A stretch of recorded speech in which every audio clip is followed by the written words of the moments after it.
நேற்று அனைத்து இந்திய அண்ணா திராவிட முன்னேற்ற கழகத்தை நிறுவிய மாபெரும் தலைவர் புரட்சி தலைவர் எம்ஜிஆர் ஆட்சி பொறுப்பேற்று 11 ஆண்டு காலம் ஒப்பாரும் மிக்காரும் இல்லாத அளவிற்கு சிறந்த ஆட்சியை நல்கி மறைந்த பின்பு இந்த இயக்கத்திற்கு யார் தலைமையேற்பது? இந்த இயக்கத்தில் இருக்கின்ற 16 லட்சம் தொண்டர்களை யார் பாதுகாப்பது? இந்த இயக்கம் அண்ணா கண்ட கனவினை, புரட்சி தலைவர் எம்ஜிஆர் கண்ட கனவினை இந்த நாட்டு மக்களுக்காக தொண்டு செய்வதற்கின்ற தலைமை பொறுப்பது யார் ஏற்கிறது என்ற வினா எழுந்த பொழுது, இப்பொழுது புரட்சி தலைவி அம்மா அவர்களுக்கு மறைவுக்கு பின்பாக நாம் எப்படி சோதனையை சந்தித்தோமே அதே சோதனையை புரட்சி தலைவர் எம்ஜிஆர் மறைவுக்கு பின்பாக புரட்சி தலைவி அம்மா அவர்களும் சந்தித்தார்கள்.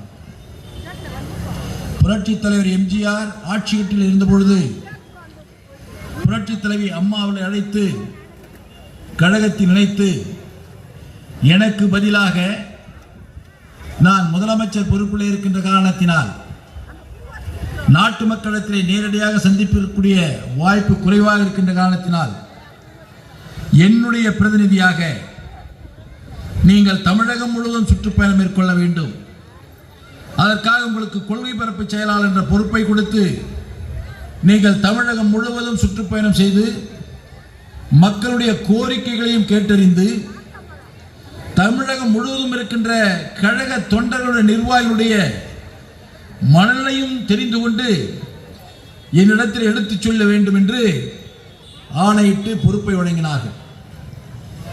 அப்படி பொறுப்பை வழங்கிய பின்பு புரட்சி தலைவி அம்மா அவர்கள் தான் ஏற்றுக்கொண்ட தலைவரிட்ட கட்டளையை சிரமேற்கொண்டு தமிழகம் முழுவதும் சுற்றுப்பயணம் செய்தார்கள்.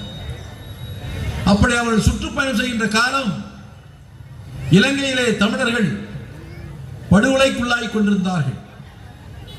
அதை தடுத்து நிறுத்துவதற்கும் அந்த இலங்கை தமிழர்களுக்கு நான் உற்ற துணையாக இருக்கிறேன், உங்கள் துயர் எப்பொழுது களைகிறதோ அப்பொழுதுதான் இந்த கருஞ்சட்டையை கழட்டுவேன் என்று கருப்பு சட்டை அணிந்தார் புரட்சி தலைவர் எம்ஜிஆர். தன் தலைவர் கருப்பு சட்டை அணிந்தவுடனேயே அன்று கொள்கை பிழப்பச்சையாக பொறுப்பேற்றிருந்த புரட்சி தலைவி அம்மா அவர்கள் தானும் கருப்பு புடவை அணிந்து கொண்டார்கள். அப்பொழுது ஒன்றுபட்ட மாவட்டம் கிருஷ்ணகிரி தருமபுரி சேர்ந்து ஒன்றுபட்ட மாவட்டம்.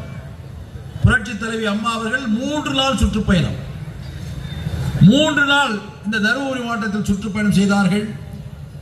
எப்படி புரட்சி தலைவர் எம்ஜிஆர் அவர்கள் அவர் கிட்ட கட்டளையோ அதை ஏற்றுக்கொண்டு ஒவ்வொரு பகுதியாக, இந்த மாவட்டத்துடைய ஒவ்வொரு தொகுதியாக, ஒவ்வொரு பகுதியாக அந்த பகுதியினுடைய மக்களுடைய வாழ்க்கை நிலை எல்லாம் தெரிந்து கொண்டார்கள். இப்படி தளிப்பக்கத்தில் தேன்கனி கோட்டைக்கு வருகின்ற பொழுது இந்த பகுதியினுடைய உணவு கலாச்சாரம் என்று தெரிந்து கொண்டு இங்கே ராகி சாப்பிடுவார்கள், களி சாப்பிடுவார்கள் என்று தெரிந்து கொண்டு அதனுடைய பெருமையையும் இங்கே எடுத்து சொன்னவர் புரட்சி தலைவி அம்மா அவர்கள். அப்படிப்பட்ட தலைவனுடைய கொள்கையை ஏற்று தலைவனுக்காகவே தன் வாழ்க்கையை அர்ப்பணித்துக் கொண்ட புரட்சி தலைவி அம்மா அவர்கள் புரட்சி தலைவர் மறைவுக்கு பின்பாக இந்த கட்சியுடைய தலைமை ஏற்பதற்காக முயற்சி செய்கிறார். ஏற்கனவே புரட்சி தலைவரிடத்திலே இருந்து ஆதாயம் அடைந்தவர்கள் புரட்சி தலைவி அம்மா அவர்களை எப்படியும் இந்த இயக்கத்திலிருந்து வெளியேற்ற வேண்டும் என்று முயற்சி செய்கிறார்கள். போராடுகிறார், தன்னந்தனியாக போராடுகிறார், ஒருவராக நின்று போராடுகிறார். தேர்தல் வருகிறது, தேர்தல் வருகின்ற போது கட்சி இரண்டாக பிளவுபடுகிறது.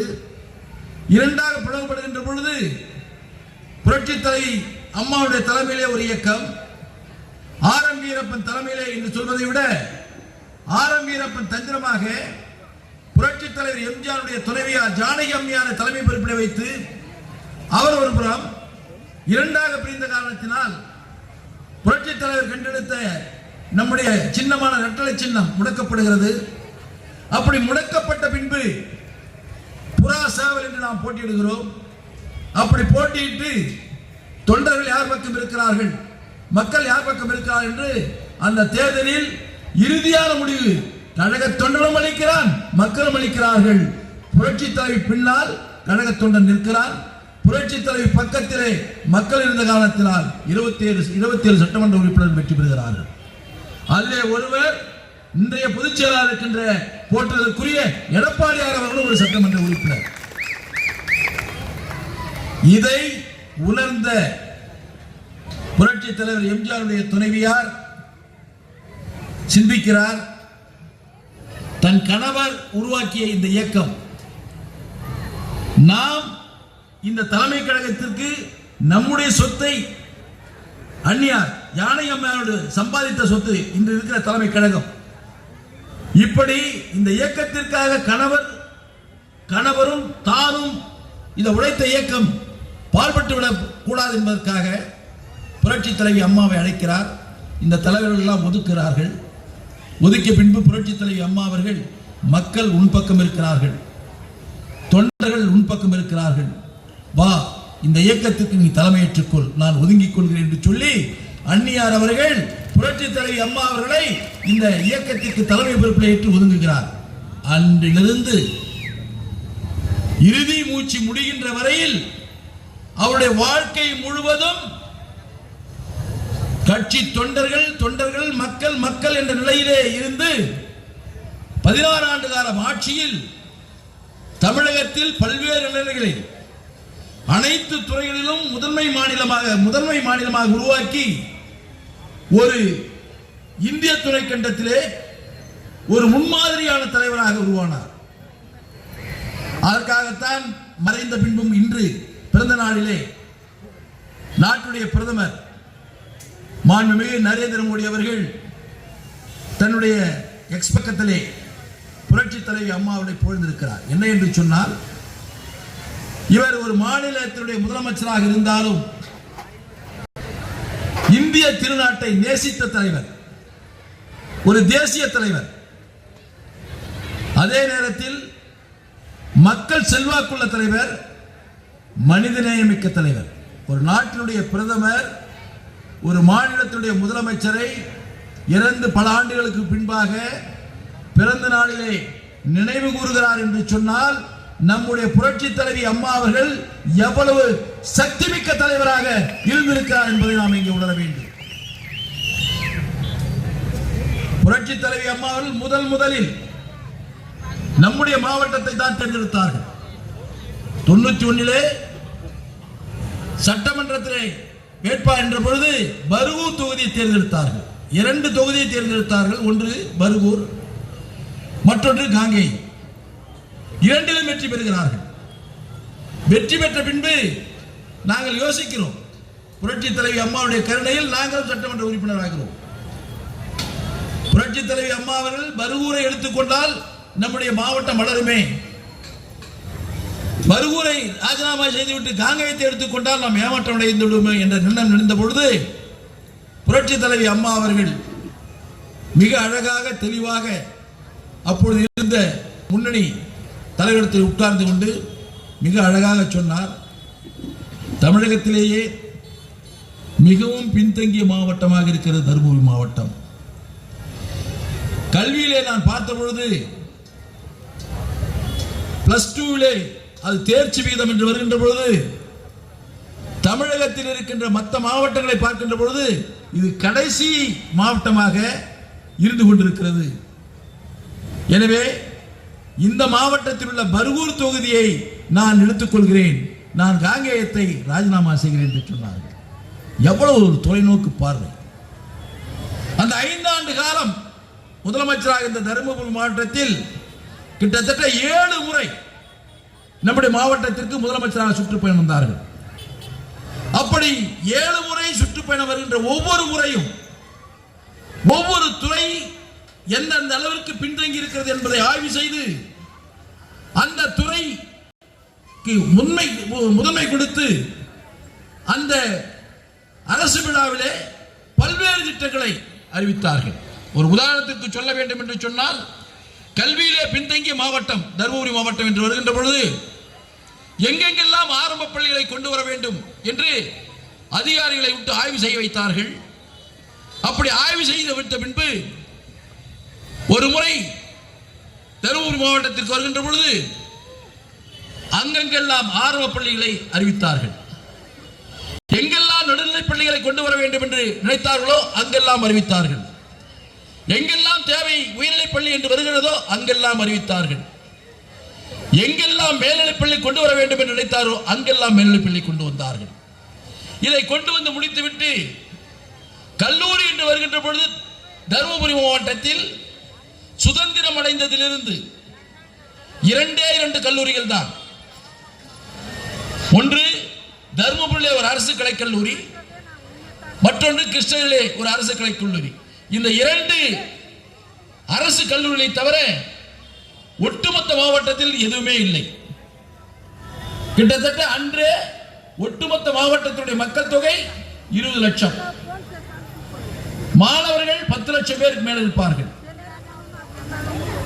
இந்த பள்ளியிலே படித்த மாணவர்கள் உயர்கல்விக்கு செல்ல வேண்டும் என்று சொன்னால், பள்ளியிலே படித்த மாணவர்கள் உயர்கல்விக்கு செல்ல வேண்டும் என்று சொன்னால் இந்த 2 கல்லூரிகள் தான். அந்த 2 கல்லூரிகள் அதிகபட்சமாக ஒரு 500 மாணவர்கள் சேர முடியும். மீதி மாணவர்கள் எங்கே சேர்ப்பது? அதனால் புரட்சி தலைவி அம்மா இதை கணக்கிட்டு அவர் 5 ஆண்டு கால ஆட்சிக்குள்ளாக ஒட்டுமொத்த தருமபுரி மாவட்டத்தில் முதலில் கிருஷ்ணகிரி ஒரு அரசு பெண்கள் கலைக்கல்லூரி கொடுத்தார்கள். அடுத்ததாக பர்கூரில் அரசு பெண்கள் கலைக்கல்லூரி கொடுத்தார்கள். அடுத்ததாக ஒரு பொறியியல் கல்லூரியை கொடுத்தார்கள். அடுத்ததாக ஒரு பாலிடெக்னிக் கல்லூரியை கொடுத்தார்கள். இப்படி பல கல்லூரிகளை இந்த மாவட்டம் பெற்றிருக்கிறது என்று சொன்னால், இன்று மறைந்தும் மறையாமல் வாழ்ந்து கொண்டிருக்கின்ற, இன்று விழா எடுத்துக் கொண்டிருக்கின்ற புரட்சி தலைவி அம்மாவுடைய கருணை பார்வையால் தான் இவ்வளவு கல்லூரிகள் வந்திருக்கிறது. அன்பு சகோதரர் பாலகிருஷ்ணன் அவர்கள் சொன்னார்கள், கல்வியிலே உயர்நிலைக்கு வந்திருக்கிறது என்று சொன்னார்கள். இந்த உயர்நிலை வருவதற்கு என்ன காரணம்? கல்லூரிகளை கொடுத்தார்கள், பள்ளிகளை கொடுத்தார்கள். புரட்சி தலைவர் எம்ஜிஆர் அவர்கள் ஆட்சி காலத்திலே மாணவர்களே பள்ளிக்கு வரவில்லை என்ற காரணத்தை காட்டி மதிய உணவுக்கு திட்டத்தை கொண்டு வந்தால் மாணவர்கள் என்று சொல்லி மதிய உணவு திட்டத்தை கொடுத்த காரணத்தினால் கிராமப்புற மாணவர்கள் வந்தார்கள். அதைத் தொடர்ந்து புரட்சி தலைவி அம்மா அவர்கள் பள்ளிகளை மட்டும் கொடுக்கவில்லை, அதோடு ஏழை குடும்பத்திலே வருகின்ற குழந்தைகள், அந்த குழந்தைகளுக்கு தேவையான அடிப்படை வசதிகளை அந்த பெற்றோர்களால் செய்து கொடுக்க முடியவில்லை என்று அறிந்தவுடனேயே ஒவ்வொன்றாக தன்னுடைய சுய சிந்தனை, யாரும் கேட்கவில்லை, எந்த பெற்றோரும் கேட்கவில்லை, எந்த கல்வியாளர்களும் அறிவுரை சொல்லவில்லை, எந்த அதிகாரிகளும் யோசனை சொல்லவில்லை, மாறாக அந்த குழந்தைகளுக்கு முதலில் உடை கொடுத்தார்கள்.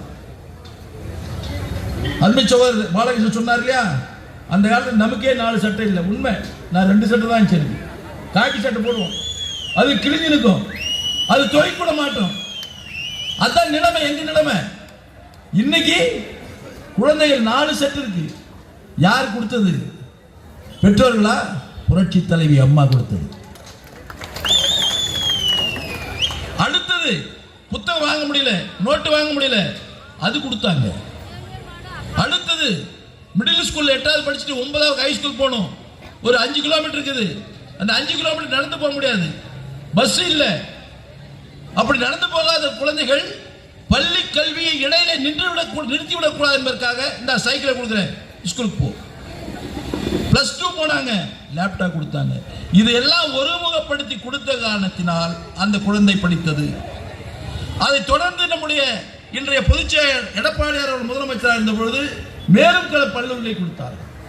இன்னைக்கு புரட்சி தலைவி அம்மா ஓசூர்ல ஒரு ஆர்ட்ஸ் காலேஜ் இருக்குதுன்னா அது அம்மா கொடுத்தது. கிளமங்கத்தில் ஒரு பாலிடெக்னிக் கல்லூரி இருக்குதுன்னா அது அம்மா கொடுத்தது. இன்னைக்கு ஓசூர்ல அவ்வளவு பெரிய கட்டடம், நம்ம கார்பரேஷன் பில்டிங், அது வேறு துறைக்கிட்ட இருந்த அந்த நிலம். அப்பொழுது புரட்சி தலைவி அம்மாவுடைய ஆசையோடு அமைச்சராக இருந்த காலத்தில் அதில் 5 ஏக்கர் நிலத்தை எடுத்து அன்றைக்கு முனிசிபல் லிமிட்ல இருந்த இந்த ஓசூருக்கு அந்த கட்டடத்தை கட்டி கொடுத்தோம். இதை கார்பரேஷன் ஆக்கிருந்து அண்ணா திமுக ஆட்சியில். பரமேஸ்வர் சொன்ன மாதிரி பாதாள சாக்கடைக்கு 580 கோடி ரூபாய் கொடுத்தோம். இன்னும் அது வேலை நடக்கல. அதோடு மட்டுமல்ல, வளர்ந்து வருகிற நகரம், இந்த வளர்ந்து வருவதற்கு குடி தண்ணீர் ஒகேனக்கல் குடிநீர் திட்டத்தை பெரிய அளவில் கொண்டு வந்து ஒரு நாளைக்கு 40 லட்சம் லிட்டர் தண்ணியை ஓசூர் நகரத்துக்கு மொத்தம் தனிப்பட்ட முறையில் கொடுத்த ஆட்சி அனைத்து இந்திய அண்ணா திராவிட முன்னேற்ற கழகம் கொடுத்தது புரட்சி தலைவி அம்மா. இப்போ 1 கோடி, நான் இருக்கும்போது 1 கோடி லிட்டர் ஒரு நாளைக்கு. இப்படி கொடுத்த ஆட்சிக்கு காரணமானவர் புரட்சி தலைவி அம்மா. நீ என்ன செஞ்சீங்க? இவங்க என்ன செய்யறாரு இப்ப ஸ்டாலின்? ஒண்ணு செய்ய. அதே மாதிரி சோதனை காலத்தில் புரட்சி தலைவி அம்மாவை இந்த கட்சியை காப்பாற்றி 2 கோடி தொண்டர்களை ஒப்படைத்தார்கள். புரட்சி தலைவி அம்மா மறைகிறார். புரட்சி தலைவி அம்மா அவர்களுக்கு என்ன சோதனை வந்ததோ அதே சோதனை எடப்பாடியாருக்கும் வந்தது. அன்று ஆர்.எம். வீரப்பன் புரட்சி தலைவி அம்மா மறைவுக்கு பின்பு நிறைய தலைவர்கள், நிறைய பேர் வந்தார்கள், முயற்சி செய்தார்கள், போராடினார்கள். ஆனால் புரட்சி தலைவர் எம்ஜிஆர் உருவாக்கிய இந்த இயக்கம், அவருடைய ஆன்மா, புரட்சி தலைவி அம்மா அவர்கள் காப்பாற்றிய இந்த இயக்கம், அவருடைய ஆன்மா எல்லோருடைய மனதிலும் உள்ளே நுழைந்து எங்களை கோபப்படுத்தாமல் நிதானப்படுத்தி ஆட்சியை தக்க வைத்துக் கொண்டோம். அப்படி ஆட்சியை தக்க வைத்துக் கொண்டு 4 ஆண்டு காலம் எடப்பாடியார் அவர்கள் நல்ல ஆட்சியை கொடுத்தார்கள். எல்லோரும் நினைத்தார்கள் இந்த ஆட்சி 10 நாள் தாங்குமா? இதே ஸ்டாலின் பேசினார் சட்டமன்றத்தில். 1 மாசம் தாங்குமா? எல்லாரும் சொன்னாங்க. இந்த பத்திரிகை விமர்சனம் நிறைய எழுதினாங்க. ஏன்னா இவர் கிராமத்தில் வந்தவர், பெரிய அறிமுகம் இல்லாத ஒரு தலைவர், புரட்சி தலைவி அம்மா மறைவுக்கு பின்பு உருவான ஒரு தலைவர். அப்படி உருவான தலைவருக்கு ஆட்சியினுடைய அதிகாரத்தை எப்படி கையாள்வது என்று தெரியுமா? இருக்கின்ற செயலாளர்கள், ஐஏஎஸ் அதிகாரிகள் கட்டுக்குள் வருவார்களா என்றெல்லாம் விமர்சனம் செய்த நேரத்தில் புரட்சி தலைவர் எம்ஜிஆர் இடத்தில், புரட்சி தலைவி அம்மா இடத்தில் பாடம் கற்ற மாணவர் எடப்பாடியார் அவர்கள் எல்லோரும் ஆச்சரியப்பட்டு மூக்கில் மீது விரல் வைக்கின்ற அளவிற்கு சிறந்த ஆட்சியை கொடுத்தவர் எடப்பாடியார். அந்த ஆட்சி காலத்தில் சரியான புயல் வந்தது, சரியான வறட்சி வந்தது. வறட்சி வந்த பொழுது புயலுக்கும் தான் அப்ப நிவாரணம் கொடுத்திருக்கிறோம். புயலுக்கு தான் இதுவரை தமிழகத்தில் நிவாரணம் கொடுத்திருக்கோம். வறட்சிக்கு நிவாரணம் கொடுத்த அரசு எடப்பாடியார் அரசு என்பதை நாம் மறந்துவிடக் கூடாது. இதுக்கிடையில உலகம் முழுவதும் அச்சரித்த கரோனா. இந்த கரோனா வந்தபோது என்ன நோயின்னு சொல்ல முடியல, எல்லாருமே அவசரப்பட்டாங்க. எல்லாருமே வீட்டை விட்டு வெளியே வரக்கூடாது, மக்களே வெளியே வரக்கூடாதுன்னு உத்தரவு போட்டாங்க. மக்கள் வெளியே வரல. எல்லா விதமான இயக்கமும் நின்று போச்சு, தொழில் நின்று போச்சு, எல்லாம் நின்று போச்சு. கிட்டத்தட்ட ஓராண்டு காலம் எல்லாம் நின்று போச்சு. அரசு வருமானமும் நின்று போச்சு. ஆனா மக்கள் சாப்பிட்டாகணும். வேலைக்கு போல மக்கள், வேலைக்கு போகாத மக்களுக்கு சாப்பாடு கொடுத்தாகணும். ஒரு அரசனுடைய கடமை, ஆட்சியுடைய கடமை. அதான் நம்முடைய எடப்பாடி என்ன பண்ணாரு, ரேஷன் கடை பொருள் முழுசு இலவசமாக கொடுத்தார் 1 வருஷம். அதோடு இல்ல, அம்மா உணவகத்தில் எங்க எடுத்து எங்க அணை வந்தாலும் இலவசம், காசு கொடுக்காத போய் சாப்பிட்டு வரலாம். மகாராஜா காலத்தில் தான் இந்த மாதிரி எல்லாம் நடைமுறைப்படுத்த முடியும். ஆனால் அப்படி நடைமுறைப்படுத்திய கட்சி, ஆட்சி அனைத்து இந்திய அண்ணா திராவிட முன்னேற்ற கழகம். அப்போ எந்த வருமானமும் வராம 40,000 கோடி ரூபாய் செலவு பண்றார். இந்த கொரோனாவுக்கு மட்டும் 40,000 கோடி ரூபாய் செலவு பண்றார். பத்திரப்பதிவு வருமானம் இல்லை, டாஸ்மாக் வருமானம் இல்லை, எதுவுமே இல்லை. 40,000 கோடி செலவு பண்ணி கடன் வாங்கல. நீங்க வாங்குறீங்களே, ஸ்டாலின் இந்த 5 வருஷத்துல 5 லட்சம் கோடி, 5,50,000 கோடி கடன் வாங்கியிருக்காரு. ஏன் அவர் வாங்கல? திறமை, நிர்வாக திறமை. இப்பொழுது தேர்தலில் கூட போட்டதற்கு எடப்பாடியார் அவர்கள் 3 கட்டங்களாக தேர்தல் வாக்குறுதியை கொடுத்திருக்கிறார்கள். முதல் கட்டமாக தேர்தல் வாக்குறுதி கொடுத்த பொழுது குலவிளக்கு திட்டம் என்ற அடிப்படையில் ஒவ்வொரு குடும்ப தலைவிக்கும் 2000 ரூபாய் மாதம் மாதம் வழங்கப்படும் சொன்னாங்க. அப்ப பத்திரிகையாளர்கள் கேட்கல, மகிழ்ச்சியோடு கேட்டுட்டு போயிட்டாங்க. அதே போல 100 நாள் வேலையை 150 நாள் கொண்டு வரப்படும் சொன்னாங்க, கேட்கல. இப்படி ஒவ்வொரு திட்டமா சொல்லிட்டு வந்து நேற்று புரட்சி தலைவி அம்மானுடைய பிறந்த நாளில இந்த ஆட்சி செய்த 5 ஆண்டு கால ஆட்சியில் ஒரு சாதாரண குடும்பம் பல்வேறு சிரமத்துக்குள்ளாக இருக்கிறது. பொருளாதார ரீதியாக மிகப்பெரிய அளவிலே பாதிக்கப்பட்டிருக்கிறார்கள்.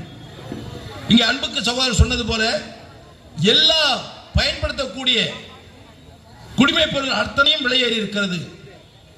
தினமும் உண்ணக்கூடிய உணவுக்கு சம்பந்தப்பட்ட அரிசி, பருப்பு, மிளகாய், எண்ணெய் எல்லாத்திலும் விலையேறி போச்சு. இது அவர் சக்திக்கு மீறி கடன் வாங்க வேண்டிய ஒரு நிலைமை வந்திருக்கிறது.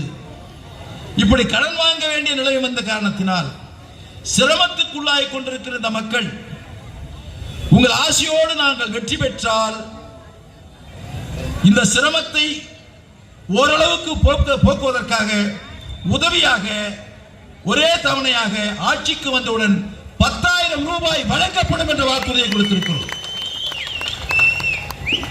இப்பதான் பிரஸ்காரங்க பத்திரிகையாளர் கேட்டாங்க, நீங்க இப்படி எல்லாம் அறிவிச்சுட்டே இருக்கிறீங்க, ஏற்கனவே நீங்களே சொல்றீங்க 10 லட்சம் கோடி தமிழகம் கடன் மாநிலமா இருக்கு, இது எப்படி உங்களால கொட்ட முடியும்? ஒரு குடும்பத்துக்கு 10,000 கோடினா நீங்க அட்டைக்கு கணக்கு போட்டுங்க, கிட்டத்தட்ட 20,000 கோடி தேவைப்படும். ஒரே டைம்ல 20,000 கோடி எப்படி கொடுப்பீங்க அப்படின்னு கேட்டா அப்ப சொன்னார் நம்முடைய போற்றலுக்குரிய பொதுச்செயலாளர் அவர்கள், நிர்வாக திறனற்ற அரசு இப்பொழுது இருக்கிற அரசு நிதி மேலாண்மை எப்படி கையாள்வது என்று தெரியாமல் தத்தளித்துக் கொண்டிருக்கிறது. ஏற்கனவே ரங்கராஜன் அந்த கவர்னர் ஒருத்தர் அவர்கள் தலைமையில வந்து ஒரு கமிட்டி போட்டாங்க. அந்த கமிட்டி ரிப்போர்ட் கொடுத்த பின்னாடி கூட அவங்களால சரி பண்ண முடியல. ஆனால் நாங்கள் நிதி மேலாண்மை எப்படி கையாள்வது என்று எங்களுக்கு தெரியும்.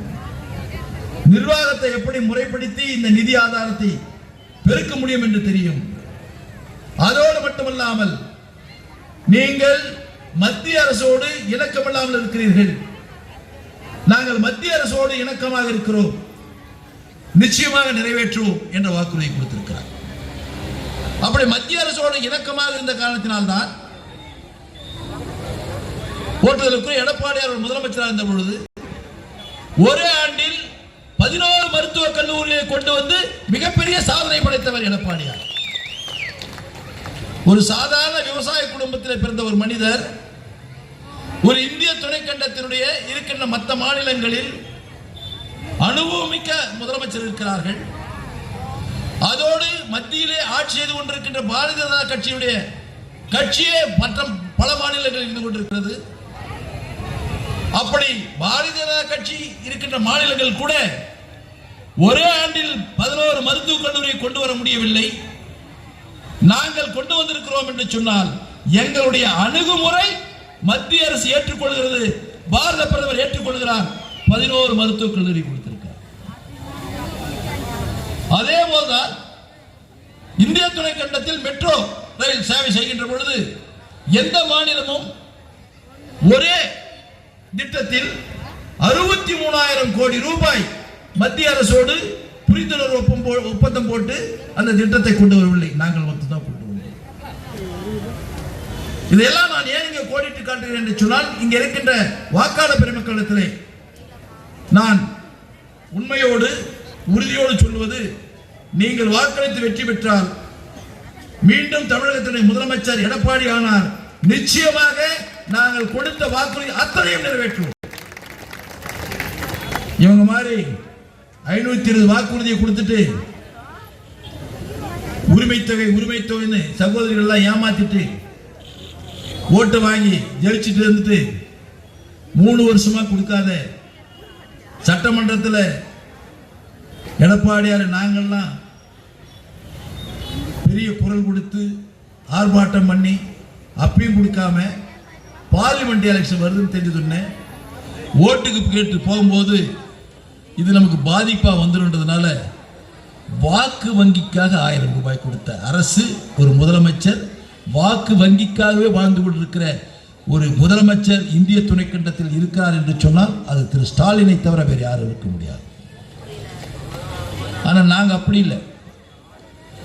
நீங்க 520 வாக்குறுதிகளை கொடுத்து ஒரு குறிப்பிட்ட வாக்குறுதியை முழுமையாக நிறைவேற்றாமல் அந்த வாக்குறுதியை நிறைவேற்றவில்லை என்று சொன்னால் வருகின்ற தேர்தல் நிச்சயமாக தோல்வி தழுவோம் என்ற பயத்தில் 1000 ரூபாய் கொடுத்திருக்கிறீர்கள். சிலிண்டருக்கு 100 ரூபாய் கொடுக்கறீங்க, கேஸ் சிலிண்டருக்கு கொடுக்கல. அதே மாதிரி பெட்ரோல் டீசல் விலையை குறைக்கிற நீங்க குறைக்கல. 100 நாள் வேலையை 150 நாள் பண்ற நீங்க பண்ணல. நீட் தேர்வை ரத்து பண்ற என்ன எங்க கிட்ட இருக்க அந்த மந்திரம் எங்க அப்பா பையில பாக்கெட்ல இருக்கு, ஒரு கையெழுத்து போட்டா முடிஞ்சிருந்தாரு இன்றைய துணை முதலமைச்சர் உதயநிதி ஸ்டாலின். அது செய்யல. இப்படி எதையுமே செய்யாத இந்த 1000 ரூபாய் மட்டும் தான் கொடுத்துட்டு நாங்கள் சொன்னதை செய்வோம், சொல்வதை செய்வோம், செய்வதை செய்வோம் என்று சொல்லிவிட்டு சொல்லாததையும் செய்வோம் சொல்லிட்டு இவங்க சொல்லாத என்ன செய்யணும்னா இவங்க சொல்லதை முடிச்சு செய்யாதான் செய்யல. இப்படியாப்பட்ட ஆட்சி நடத்தி கொண்டிருக்கிறார்கள். நாங்கள் ஆட்சிக்கு வந்தவுடன் இந்த 10,000 ரூபாய் அரசு ஆட்சி பொறுப்பிற்கு வந்தவுடனேயே அந்த நிர்வாகங்களுடைய நடைமுறைகள் 10,000 ரூபாய் கொடுக்கணும்ல, வந்தவர்கள் எடுத்து கொடுத்துட முடியாது. அந்த நிர்வாக நடைமுறைகள் இருக்கு இல்லையா, அது முறையா சட்டமன்றத்தில் கொடுத்து அது பில்லு பாஸ் பண்ணி அதுக்கு ஒரு மாசம் 2 மாசம், அந்த 2 மாசத்துக்குள்ள இந்த 10,000 ரூபாய் நிதியை உறுதியாக கொடுப்போம் என்று நாங்கள் வாக்குறுதி கொடுக்கிறோம். அதே மாதிரிதான் இந்த 2000 ரூபாய் ஸ்டாலின் 1000 ரூபாய் 3 வருஷம் கழிச்சு கொடுத்தார். நாங்க அப்படி இல்லை. 3 மாசத்துக்குள்ள மாதம் 2000 ரூபாய் அந்த சகோதரிக்கு வந்து சேரும் என்ற வாக்குறுதியை கொடுக்கிறோம். நடத்துவோம். ஏன்னா நாங்க அவ்வளவு சோதனை எல்லாம் சந்திச்சுட்டு வந்திருக்கிறோம். ஆட்சியில் மட்டும் சோதனை சந்திக்கல, இந்த கட்சியிலும் சோதனை செஞ்சிருக்கோம். இப்ப கூட பாருங்க, 2 நாளைக்கு முன்னாடி நிறைய பேசியிருக்காங்க. இந்த கட்சியினால பலனடைஞ்சவங்க, இந்த கட்சியினால பலம் அடைந்தவர்கள், இந்த கட்சியினால சமூகத்தில் அடையாளம் தெரிந்தவர்கள் எப்படியாவது அதிமுக தோக்கணும், எப்படியாவது அதிமுக எடப்பாடியார் முதலமைச்சர் ஆகக்கூடாது. இந்த சிந்தனையோட ஒரு கூட்டம் அலைந்துட்டு இருக்கு. இந்த சிந்தனை எல்லாம் ஏதாவது ஒரு மக்கள் கிட்ட ஒரு பரிதாபத்தில் ஏதாவது ஒரு வாய்ப்பு கிடைக்காதான்னு பார்த்துட்டு இருக்காங்க. ஆனால் எடப்பாடியார் தெளிவா ஒரு முடிவெடுத்தார், மிக அழகா முடிவெடுத்தார். என்னன்னா,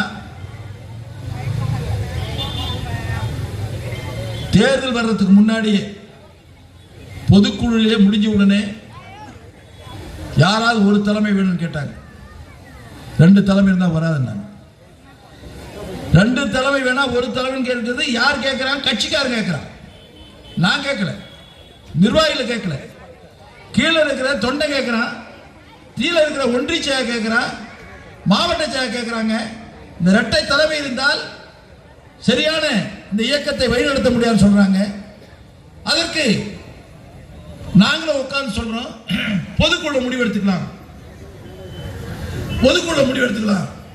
அப்படின்னு சொல்றோம். பொதுக்குழு கூடுது. 2 தலைமை, ஒன்னு எடப்பாடியார், இன்னொரு ஓ பன்னீர்செல்வம். எடப்பாடியார் வந்துட்டார் பொதுக்குழுக்கு, ஓ பன்னீர்செல்வம் வந்து உட்கார்ந்து பொதுக்குழு என்ன, அந்த பொதுக்குழு உறுப்பினர்கள் என்ன முடிவெடுக்கிறாங்க ஏத்துக்கணும். உங்களை சொன்னா எடப்பாடியார் ஏத்துக்கணும், எடப்பாடியார் சொன்னா உங்களை ஏத்துக்கணும், அதான நியதி. ஆனால் அதற்குள்ள இவர் பிரச்சனை பண்ண ஆரம்பிச்சிட்டார். கோர்ட்டுக்கு போனாரு, போலீஸ் ஸ்டேஷன் போனாரு, கமிஷனர் போனாரு, பாதுகாப்பு கொடுனாரு. தான் வர முடியாது தெரிஞ்சதுன்னு கட்சிக்குள்ள ஒரு பிரச்சனையை உருவாக்க பார்த்தார்.